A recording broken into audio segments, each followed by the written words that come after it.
Hello friends, welcome back to wings एक उड़ान। कैसे हैं आप सब? I hope you all are perfectly fine. So previous video lecture में we discuss communicable and non communicable disease.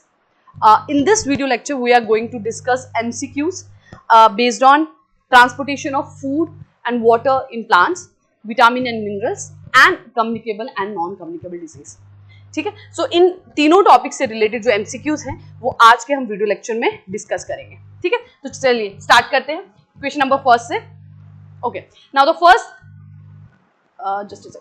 now the first question is regarding the transportation of water in plants, consider these statement. तो आपको कुछ statement दी गई हैं transportation in plants में लेकर, आपको बताना है कौन सी स्टेटमेंट सही है. पहली स्टेटमेंट कहती है xylem parenchyma is the only living component of xylem tissue, कि जाइलम टिश्यू में पाए जाने वाले मल्टीपल टिश्यूज कंपोनेंट्स, हमने पढ़ा था कि पैरेन्काइमा पाया जाता है, फाइबर्स पाए जाते हैं, है ना, सो ट्रैकिड्स पाए जाते हैं, तो उनमें से सिर्फ पैरेन्काइमा जो है वही एक लिविंग टिश्यू है. The ascent of sap is mainly driven by root pressure at night and transpiration pull during the day. ठीक है, तो ascent of sap किसे कहा जाता है? मूवमेंट ऑफ वाटर को. वो दिन में ट्रांसपिरेशन की वजह से और रात में रूट प्रेशर की वजह से होता है. And the third one is water molecules are held together in the xylem by adhesion only. ठीक है, जाइलम के अंदर जो वाटर मॉलिक्यूल्स रहते हैं वो एडिशन की वजह से होते हैं. देखिए, दो तरह की फोर्सेज होती हैं, एक होती है कोहिजन, एक होती है adhesion. Cohesion means force of attraction between same molecules.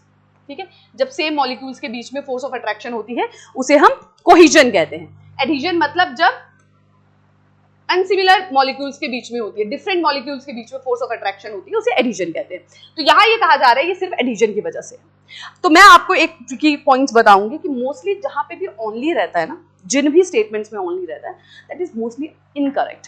ठीक है, क्योंकि कंफर्मेटरी से आप जनरल साइंस में बहुत रेयर चीजों को कह सकते हैं, otherwise exception are always there. All and only ये जो स्टेटमेंट्स होती हैं ये मोस्टली इनकरेक्ट होती हैं, क्योंकि चेंजेस एक्सेप्शन होने के हमेशा चांसेस होते हैं. ठीक है, तो ये आप ध्यान रखिएगा. ठीक है, तो ये स्टेटमेंट तो पहले ही एलिमिनेट है, क्योंकि वाटर मॉलिक्यूल जब रूट से rest of the part of plant में जाते हैं तो वो एक तो एडिशन फोर्स से भी जुड़े हुए हैं, जाइलम टिश्यूज और पानी के बीच में भी फोर्स ऑफ अट्रैक्शन है, पर पानी और पानी के मॉलिक्यूल्स के बीच में भी फोर्स ऑफ अट्रैक्शन होती है, तो उसमें कोहेजन भी होती है. So that is totally wrong. Second statement की अगर हम बात करें तो दैट इज करेक्ट, क्योंकि हमने पढ़ा था कि असेंट ऑफ सैप में ट्रांसपिरेशन पुल और रूट प्रेशर दोनों ही काम करते हैं. And the first statement is also correct कि सिर्फ जाइलम पैरेन्काइमा ही लिविंग होता है, बाकी सभी नहीं. तो हमारा करेक्ट आंसर क्या हो जाएगा? Option A 1 and 2 only.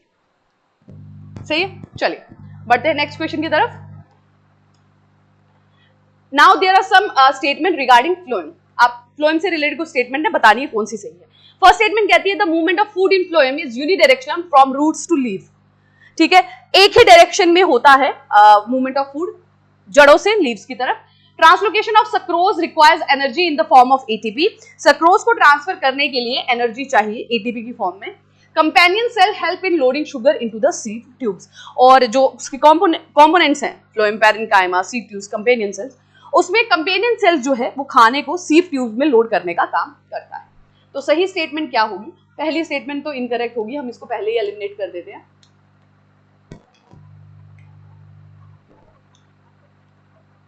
Okay, so first statement को हम पहले ही एलिमिनेट कर देते हैं. दिस इज रॉन्ग, क्योंकि मैंने आपको बताया था कि वाटर यूनिडायरेक्शनल होता है. वाटर सिर्फ रूट से शूट की तरफ जाता है, वो एक ही डायरेक्शन में जाता है, लेकिन जो खाना है, फूड जो है, that is move in by direction, दो डायरेक्शन में.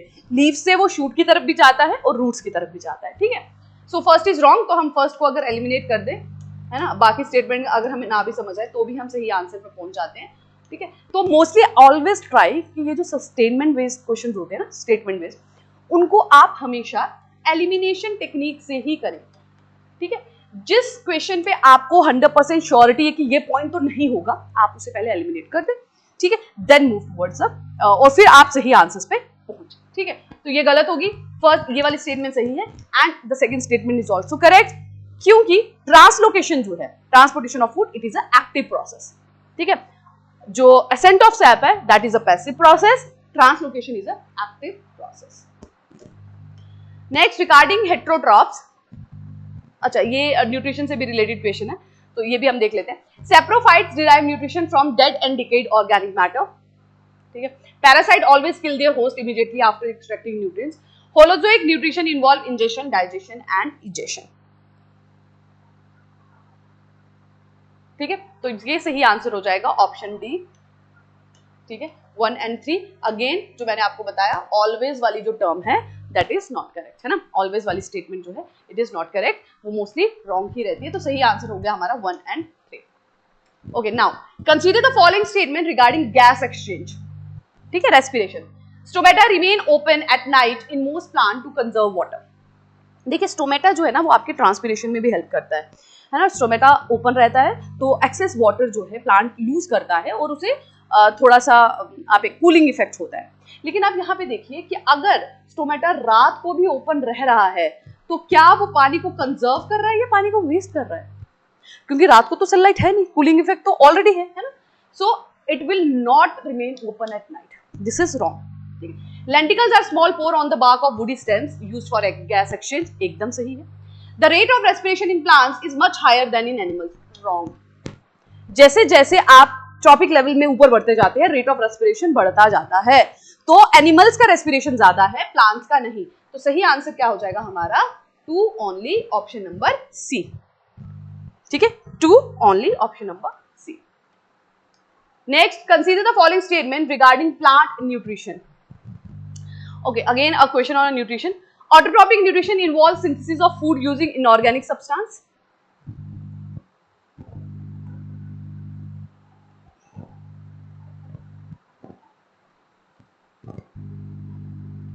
Cuscutia is an example of a saprophytic plant that feeds on dead organic matter.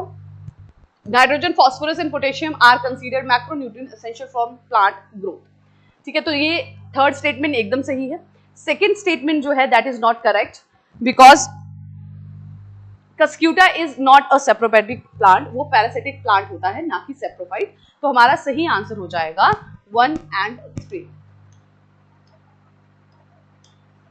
1 and 3 is the correct answer. Cuscutia is not a saprophyte plant, it is a parasitic plant.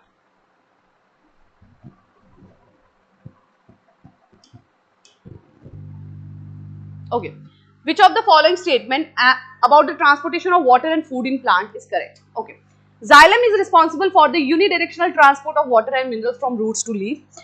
Xylem जो है वो unidirectional transport करता है water का, एकदम सही है। Phloem facilitates the translocation of food material both upward and downward direction, ये भी एकदम सही है। Transpiration create a suction pull that helps in ascent of sap, ये भी एकदम सही है।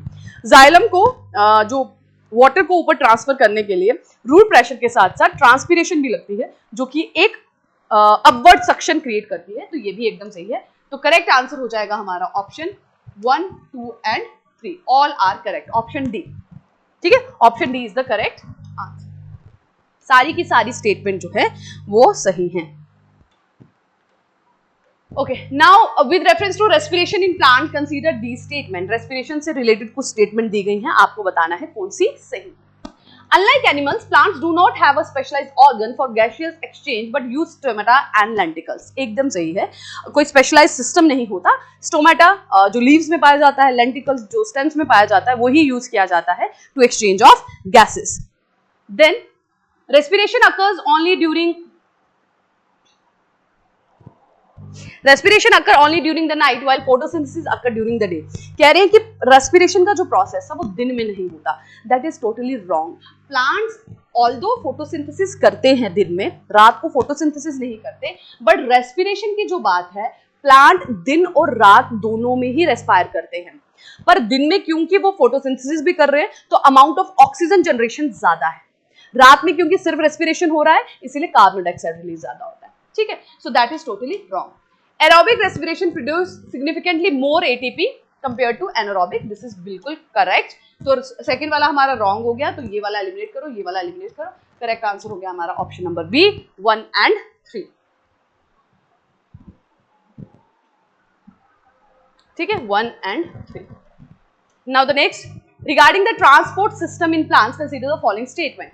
The movement of water in the xylem is driven by transpiration pull and root pressure and is mostly passive. तो किसी भी तरीके की एटीपी मोस्टली मोस्टली है यहाँ पर, ठीक है, आ गया, हाँ मोस्टली है, ठीक है। सो कभी कभार एटीपी यूज होता है, बट मोस्टली पानी की ट्रांसपोर्ट करने में, वाटर की ट्रांसपोर्ट करने में एनर्जी या एटीपी का यूटिलाइजेशन नहीं होता प्लांट में, इसीलिए वो प्रोसेस पैसिव कहलाता है, एकदम सही है, ठीक। Phloem transport require energy in the form of ATP. This is also correct. Unlike xylem, the phloem can transport material in both upward and downward direction simultaneously. एक साथ ऊपर और नीचे दोनों तरफ ट्रांसफर कर सकते हैं. This is absolutely correct.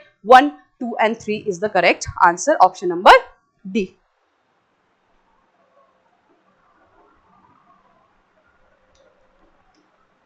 Now, next, consider the following statement regarding vitamins classification.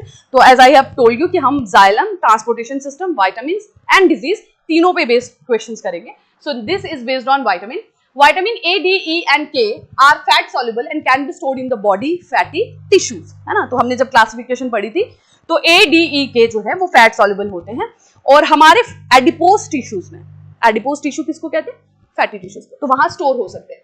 Vitamin C और बी कॉम्प्लेक्स जो हैं, these are the vitamins water soluble and must be consumed daily as they are not stored in fat tissue, है ना. तो क्योंकि B और सी water soluble है, बहुत आसानी से हमारी बॉडी से एक्सक्रीट हो जाते हैं, इसीलिए हमें उसको रेगुलर इनटेक करना पड़ता है. So they are not stored significantly. Next, all vitamin must be obtained through diet because the human body cannot produce any of them. हमारी बॉडी में कोई भी विटामिन नहीं बनता है. क्या ये स्टेटमेंट सही है? विटामिन डी तो हमारी बॉडी में ही बनता है ना, with the help of sunlight. So this statement is wrong. So correct answer हो जाएगा हमारा option A, 1 and 2 only. Next, which of the following statement is about vitamin B complex? Thiamine deficiency result in beriberi and is common in population relying on polished rice. ठीक है, तो यहां से आपको एक फैक्ट भी देखने को मिलता है कि थायमिन की डेफिशिएंसी से बेरी होता है और वो मोस्टली उन लोगों में पाया जाता है जो पॉलिश्ड राइस खाते हैं. ठीक है. Niacin prevents pellagra and its overdose can lead to liver damage. Vitamin cobalamin is only vitamin that can be stored in the liver for several years. तो वाटर soluble विटामिन बी और सी में से इकलौता vitamin जो कि liver में store हो सकता है लंबे समय तक, वो है विटामिन B12 कोबालामिन. ठीक है, साइनोकोबालामिन, कोबालामिन. ठीक है, so that can be stored in it. तो ये एक्सेप्शन है, ये आपको याद रखनी है. ये तीनों की तीनों स्टेटमेंट जो है दैट इज करेक्ट. तो सही आंसर हो जाएगा हमारा option number C, 1, 2 and 3. Consider the following pair of vitamin and their specific role. Vitamin D acts as a hormone precursor and is synthesized in the skin via sunlight. Absolutely correct. Vitamin E, also known as tocopherol, it protects cell membrane as a powerful antioxidant. This is also correct. Vitamin K, essential for synthesis of prothrombin, which is required for blood clotting. This is also correct. Again, a fact based. ठीक है. तो E जो है वो हमने देखा था उसकी डेफिशिएंसी से स्टर्लिटी वगैरह हो जाती है. तो ये टोकोफिरोल इसका नाम है और ये एक अच्छा एंटीऑक्सीडेंट है. हमने कम्युनिकेबल और नॉन कम्युनिकेबल डिजीज के टाइम पे पढ़ा था कि एंटीऑक्सीडेंट हमारी बॉडी में कैंसर कॉजिंग सेल्स को कम करते हैं, है ना. तो एंटीऑक्सीडेंट सबसे ज्यादा किसमें? Vitamin E. So correct answer क्या हो जाएगा? Option number D, 1, 2 and 3. Iodine is required by the thyroid gland to produce hormone that regulate growth and body weight. Absolutely correct. Iron is the primary component of hemoglobin, facilitating oxygen storage and transport. Again, a correct statement. Sodium is a macro mineral that helps regulate blood volume and blood pressure. Again, so these are the statement regarding minerals, है ना. So ये तीनों की तीनों statement iodine, iron और sodium से related correct है. So हमारा सही आंसर हो जाएगा option number D, 1, 2 and 3. 30. It is essential for collagen. Vitamin C से रिलेटेड कुछ स्टेटमेंट्स दी हैं, हमें बताना है कौन सी सही है. एस्कॉर्बिक एसिड से related. It is essential for collagen synthesis, wound healing and enhancing iron absorption from plant sources. Human cannot synthesize it naturally due to the lack of the enzyme L-glucorolactone oxidase. It is highly heat stable and is rarely destroyed during the cooking process. तो first two statement सही है, third statement is not correct. Vitamin C जो है it is highly heat sensitive. जैसे ही आप इसे पकाते हैं तो इसके सारे न्यूट्रिएंट्स चले जाते हैं. ठीक है। So vitamin C is not heat stable, it is heat sensitive. ये हीट स्टेबल नहीं है, ये हीट सेंसिटिव है। तो ये स्टेटमेंट हमारी रॉन्ग हो गई, थर्ड वन इज रॉन्ग। तो सही आंसर क्या हो जाएगा हमारा 1 and 2 only.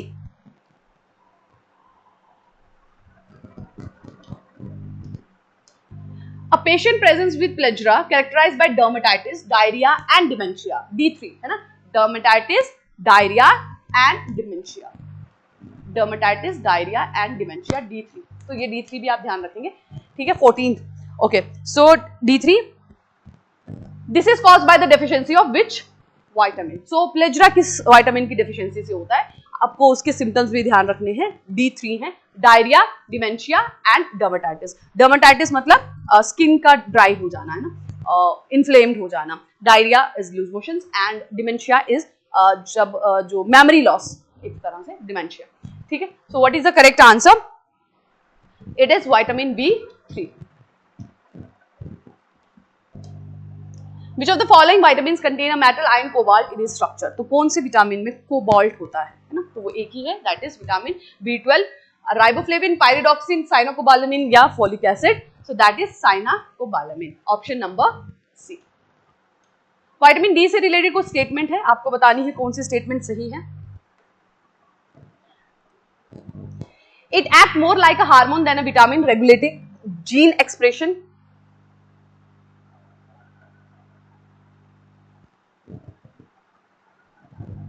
Deficiency in adults leads to porous bones, a condition specifically called rickets. It is synthesized in the skin from a cholesterol derivative under UVB radiation.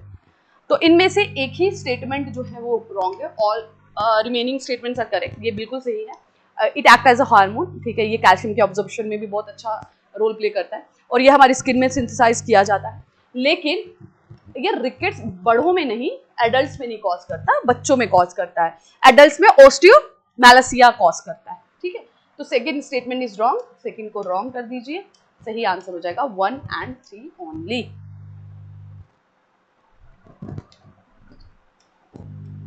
Which of the following statement regarding vitamin K is correct? It is water soluble vitamin produced by the liver. It is necessary water soluble, अगर हम देखें तो K क्या है, वो तो fat soluble है ना, तो ये पहले ही गलत हो जाएगा, ठीक है, इसको पहले ही हम रॉन्ग कर देते हैं। It is necessary for the synthesis of clotting factor, हाँ क्लॉटिंग का काम तो है, बट देखते हैं आगे क्या है। High doses of vitamin K can lead to thinning of the blood, हाँ ये भी सही है। It is primarily found in citrus fruit, इसमें हमने पूछा कि अच्छा हाँ कौन सी, ओके जस्ट अ सेक, कौन सी स्टेटमेंट करेक्ट है ये पूछी गई है, तो ये तो हमारी पहले ही रॉन्ग हो गई है, ठीक है। Now, high doses of vitamin K can lead to thinning of the blood. Thinning of the blood में विटामिन K क्या करता है, क्लॉटिंग में हेल्प करता है, जमने में, खून के गाढ़ा होने में। तो जब वो बढ़ जाएगा तो खून पतला होगा कि गाढ़ा होगा, गाढ़ा होगा। So that is wrong. It is primarily found in citrus fruit, that is also wrong. Correct answer हो जाएगा हमारा option number B. It is necessary for the synthesis of clotting factors. Question number 18. Which statement regarding vitamin E? It acts as an antioxidant protecting cell membrane from oxidative damage, ठीक है। It is also called as a sunshine vitamin. Sunshine vitamin. It is mainly responsible for the absorption of phosphorus. Its deficiency is primarily cause of night blindness. So इसका सही answer क्या है? Option number A है ना। Night blindness तो vitamin A की वजह से होता है, डेफिशिएंसी से। सनशाइन जो है वो तो हम विटामिन डी को कहते हैं, है ना। और फॉस्फोरस की तो एब्जॉर्प्शन में ये बिल्कुल भी हेल्प नहीं करता है। So option number A.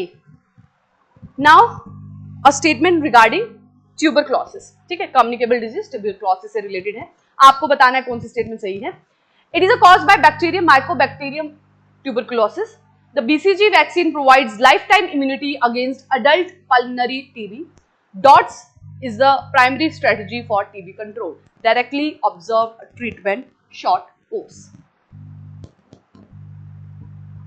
ठीक है, सो आपको बताना है इसमें से कौन सी स्टेटमेंट सही है। आपको सारी स्टेटमेंट सही लग रही होंगी, बट ध्यान से ये पढ़िए। BCG vaccine provide life time immunity.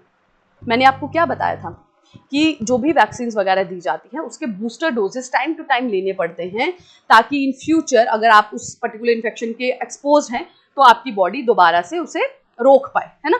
सो ये लाइफ टाइम इम्यूनिटी नहीं देती। अगर ये ऐसा होता तो हमारे देश से अभी तक टीबी एलिमिनेट हो चुका होता।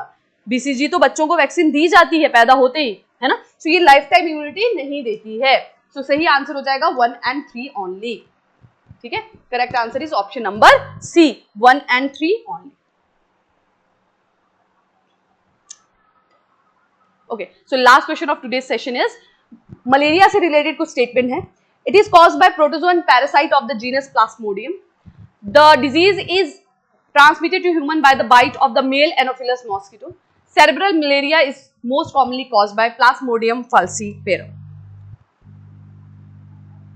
ठीक है, सो इसमें first statement is correct, protozoa से होता है और प्रोटोजोआ का नाम प्लाज्मोडियम है। वो ट्रांसमिट जो होता है वो मॉस्किटो के थ्रू होता है, but that is not male mosquito, it is a female mosquito. तो सेकंड वाली स्टेटमेंट जो है वो इनकरेक्ट हो जाएगी। ठीक है, and the third statement is cerebral malaria is most commonly caused by Plasmodium falciparum, that is totally correct. So the correct answer will be 1 and 3. Option number A. Option number A is the correct answer. 1 and 3. ठीक है, 1 and 3 is the correct answer. So that is it for today's session. Next video lecture में हम कुछ और MCQs discuss करेंगे same topics पे base पे। आप मुझे कमेंट सेक्शन पे जरूर बताइएगा कि आज का आपका स्कोर क्या रहा। इन सभी क्वेश्चंस में से आप कितने क्वेश्चंस जो है सही मार्क कर पाए। ठीक है, मिलेंगे नेक्स्ट वीडियो लेक्चर में कुछ और एमसीक्यूज के साथ। Till then take care and keep working hard.